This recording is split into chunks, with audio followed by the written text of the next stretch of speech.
आज हम डिस्कस करने वाले हैं एक बहुत ही इम्पॉर्टेंट आर्टिकल जिससे ऑलरेडी एग्ज़ाम में क्वेश्चन पूछे जा चुके हैं 2022 में, 2020 में और 2019 में।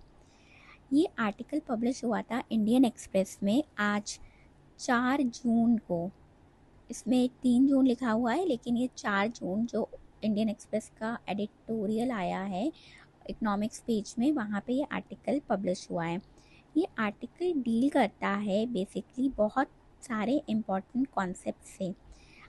पहली चीज़ ये है इस आर्टिकल में कि जो रुपया है वो हमारा गिर रहा है, ये हम सबको पता है। तो इस गिरते हुए रुपये को बचाने के लिए क्या आरबीआई कुछ कर सकता है, और अगर कर सकता है तो क्या कर सकता है, और उसने अभी तक कुछ किया क्यों नहीं है, और अभी तक नहीं किया है तो क्या आगे वो कुछ करेगा। बस यही सब इस आर्टिकल को पढ़ के समझ के हमें सब समझ में आ जाएगा। आर्टिकल में मेन बात ये कही गई है कि रियल इफेक्टिव एक्सचेंज रेट अपने लोएस्ट में है इस टाइम। ये आरबीआई गवर्नर ने हमें बताया है, और आरबीआई के पास दो पॉसिबिलिटीज़ हैं इसको ठीक करने के लिए। पहला ऑप्शन ये है कि हम अपना रेट्स को हाई कर सकते हैं, अभी मीटिंग भी चल रही है। और दूसरा है कि हम FCNR स्कीम को लॉन्च कर सकते हैं, मतलब कह सकते हैं लॉन्च तो हो ही गई थी कि इसके थ्रू हमको डॉलर्स मिल जाएं। तो आइए अब इस आर्टिकल को ज़रा अच्छे से समझते हैं। पहली चीज़ ये बोल रहा है कि रुपया वीक हो गया है या अंडर वैल्यूड है या डॉलर मजबूत हो रहा है। ये कॉन्सेप्ट समझना बहुत ज़्यादा इम्पॉर्टेंट है। देखिए, दो चीज़ें होती हैं, एक होता है नॉमिनल इफेक्टिव रेंज और एक होता है रियल इफेक्टिव रेट। जो नॉमिनल इफेक्टिव एक्सचेंज रेट है वो करेंसी के अगेंस्ट होता है, जितनी भी फॉरेन करेंसीज है उसके अगेंस्ट इंडियन रुपीस स्ट्रॉन्ग है या वीक है, ये वो बताता है। जैसे अभी $1 इज इक्वल्स टू 92 रुपीज़ है, तो ये हमारा क्या है, नॉमिनल इफेक्टिव एक्सचेंज रेट है। लेकिन रियल इफेक्टिव एक्सचेंज रेट होता है, ये एडजस्टेड होता है। इसमें हमारा nominal effective exchange rate plus inflation included होता है। तो ये जो हमारा है ये हमारा अभी 90 के आसपास चल रहा है, ऐसा आरबीआई के गवर्नर ने बताया। ये अपने लोएस्ट पे है 2013 से, ये आर्टिकल में लिखा हुआ है। जब आप आर्टिकल पढ़ेंगे मेरा वीडियो देखने के बाद तो आपको समझ में आएगा कि क्या क्या पॉइंट्स लिखे हुए हैं। अब ये बोल रहे हैं कि जो फेयर वैल्यू, अगर रियल इफेक्टिव एक्सचेंज रेट 100 है तो वो फेयर वैल्यू है। अगर वो 100 से ज़्यादा होता है तो मतलब हमारा रुपया ओवर वैल्यूड है, और अगर 100 से कम होता है तो वो अंडर वैल्यूड है। तो अभी हम क्या हैं, अंडर वैल्यू है, क्योंकि अभी हम 90 पे चल रहे हैं। ठीक है, अब बात करते हैं कि हमारे पास क्या ऑप्शंस थे, जो मैंने आपको पहले ही बताया था कि क्या हम अपने इंटरेस्ट रेट को हाई कर दें या हम ये स्कीम के थ्रू फॉरेनर्स जो हमारे NRIs हैं उनको बोलें कि हमको डॉलर्स दो ताकि हमारा पैसा मजबूत हो जाए। तो हमारे पास दो ऑप्शन है। अब ये दो ऑप्शन देखिए, 2013 में भी ऐसा कुछ हुआ था, और उस टाइम हमने FCNR स्कीम के थ्रू डॉलर्स लिए थे। इस स्कीम में क्या होता है कि हम NRI से बोलते हैं कि आप जो डॉलर है वो डिपॉजिट करो और हम उसके बदले में आपको इंटरेस्ट देंगे, और वो हाई इंटरेस्ट होगा।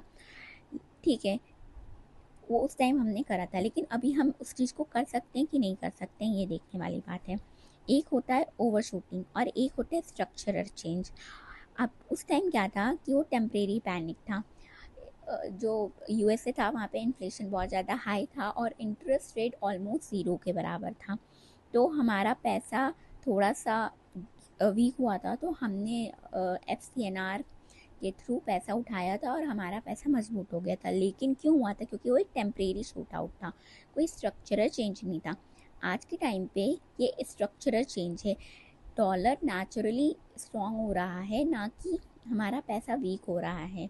मतलब कि डॉलर जो USA है उसने डॉलर को मजबूत कर लिया है, उसने अपना इन्फ्लेशन को ठीक कर लिया है। वहाँ बहुत ज़्यादा इन्फ्लेशन नहीं है इस टाइम पर।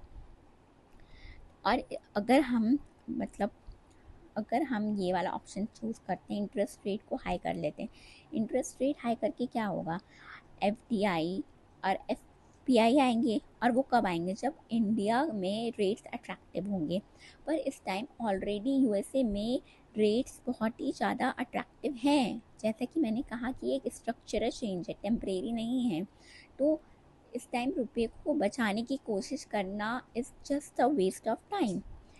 इस टाइम अगर हम करेंगे भी तो कोई फ़ायदा नहीं होने वाला है। तो वहाँ का ऑलरेडी रेट्स हाई है, और मान लीजिए आरबीआई रेट्स हाई कर देता है, तो उसको बहुत हाई करना पड़ेगा एफडीआई और एफपीआई को अट्रैक्ट करने के लिए। और अगर हमने रेट को हाई कर दिया तो उससे क्या होगा, हमारे वहाँ लोन्स महंगे हो जाएंगे, हमारे वहाँ चीज़ें महंगी हो जाएंगी, और हमारी जो ग्रोथ है वो स्लो हो जाएगी। और हमने जो 2047 का विकसित भारत का सपना देखा है, वो सपना ही रह जाएगा। हमारा इंफ्रास्ट्रक्चर नहीं बनेगा, इकोनॉमी स्लो डाउन हो जाएगी, जीडीपी स्लो डाउन हो जाएगी, और हमको रुपया स्ट्रॉन्ग करने के लिए ये सारी चीज़ों से कॉम्प्रोमाइज़ करना पड़ेगा।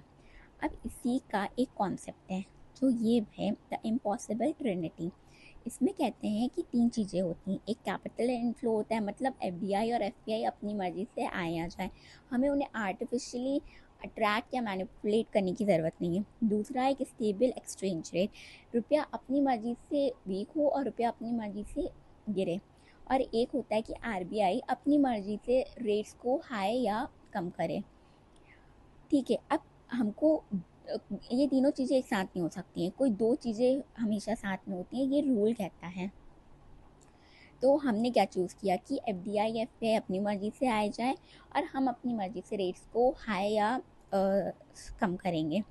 हम एक्सचेंज रेट को सेक्रीफाइस कर दे रहे हैं, और इसको सेक्रीफाइस करना सही भी है। अगर ये हम सेक्रीफाइस नहीं करेंगे ना, तो फिर हमारा विकसित भारत का सपना नहीं कभी सच होगा। क्योंकि इसको स्टेबलाइज करने के लिए या तो हमको FCNR स्कीम लेनी पड़ेगी, और उसके लिए हमें बहुत ज़्यादा पैसा उठाना पड़ेगा।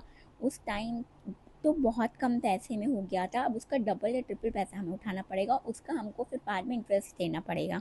तो ये कोई फ़ायदे की डील नहीं है। और अगर हम अपना रेट बढ़ा देते हैं तो वो भी फ़ायदे की डील नहीं है, क्योंकि हमारी इकोनॉमी स्लो हो जाएगी, हमारी जीडीपी नहीं उतनी बनेगी जितना हमने टारगेट सोच रखा है। तो इसलिए हम ये दोनों ऑप्शंस को नहीं लेते हुए हमारा एक्सचेंज रेट को सेक्रीफाइस कर दे रहे हैं। इसलिए भी क्योंकि हमने देखा कि हमारा जो रियल एक्सचेंज रेट है वो मल्टी ईयर लो है। 2013 के कंपैरेटिवली रिसेंटली अप्रैल में ये इतना था।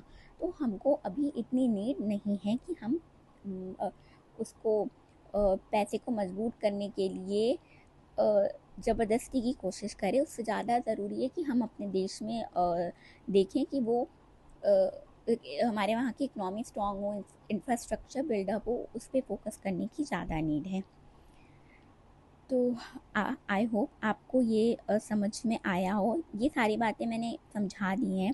यही कि उस टाइम यूएसए का इंटरेस्ट रेट 0 था, तो हमने थोड़ा सा भी इंटरेस्ट रेट हाई किया था तो एफडीआई एफपीआई अट्रैक्ट हो गए थे। और इस टाइम वहाँ पे ऑलरेडी बहुत हाई चल रहा है, एफडीआई एफपीआई को वहाँ से बहुत अच्छा पैसा मिल रहा है, और हमको बहुत ज़्यादा रेट्स को हाई करना पड़ेगा उनको अट्रैक्ट करने के लिए, उससे हमारा अपना लॉस हो जाएगा। तो ये हम तब करते जब कोई हमें टेम्परेरी शॉक होता। ये ऑलरेडी एक स्ट्रक्चरल शिफ्ट है जिसके लिए हमको आर्टिफिशियली या ज़बरदस्ती का एफर्ट्स डालने की ज़रूरत नहीं है। अगर आपको ये वीडियो अच्छा लगा हो, समझ में आया हो, तो please like share and subscribe. और ये जो क्वेश्चंस हैं, ये इनके आंसर्स आप मुझे दीजिएगा।